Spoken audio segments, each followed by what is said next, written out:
Monday is Halloween, so every parent tries to decide, what do we do? They get all this candy, most that participate, so what's your advice? Well, I mean, you get candy coming in from all over the place. You get it from school, you get it from church, you get it from family, and then of course you go trick-or-treating.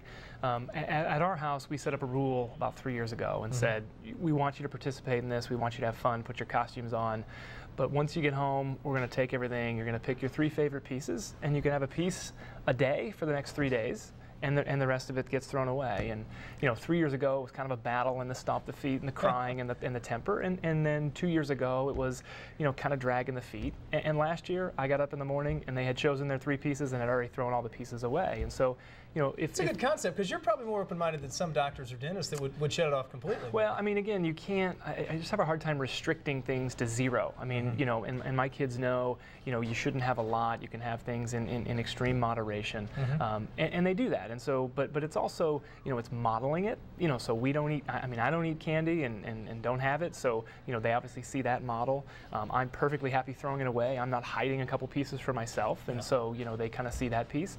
And I'm also willing to let my kids cry. I mean, I say no, and they don't like it. They're going to cry, but eventually they're going to learn this is why we're doing this. Right. I mean, I think there's a couple dentists or even chiropractors in town that may offer some money to bring candy in, and my son had heard about that. And now he's all geared up. He's trying to round up as much candy as he can. Sure. He'd rather have a couple pennies. But what's interesting is, as they're trick-or-treating, they're ranking their candy. I mean, they're saying, oh, that's a piece, I'm going to keep that one. And then they get another piece, no, and so it's kind of made a little bit of a game deciding what 3 they're going to keep, instead of just watching all this stuff fill up their bag, knowing that over the next 2 weeks they're just going to stuff themselves and feel miserable. I like that philosophy. What if there's the parent out there that either feels they can't do that, or the parent wouldn't, or the kid wouldn't accept it for whatever reason?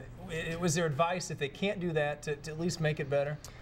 Well, I mean, you don't have to be 3. I mean, you can say 7, you can say 10. I mean, you can come up with, but you really ought to limit how much you consume in a day, or maybe you balance it with, if you're going to have a piece of candy, you always have, you also have to eat a salad, or you also have to eat carrot sticks. Or, I mean, you try to create the concept of moderation, not 0 restriction, but also create the, you need more good foods. I mean, the other thing we do at our house is we rate our foods from 1 to 10, 10 being a real food, a fruit or a vegetable, and 0 being candy. And so they know that if they have too many 0 or 1s during the school day or at a friend's house, they've got to eat more 9s and 10s. I mean, so, but you've got to kind of think about it. The heads of the household need to come together. They've got to be committed. You've got to model this. I mean, you can't tell your kids not to drink pop and then drink pop all day. Right. It'll never work. So, it kind of forces you, for better or worse, for your health-wise, it's better, to model good behavior, to hold yourself accountable, to your kids. Sure. I mean, you're modeling a good lifestyle that you want them to lead. Some great tips. Do you dress up at all? I do. You do? I do, yeah.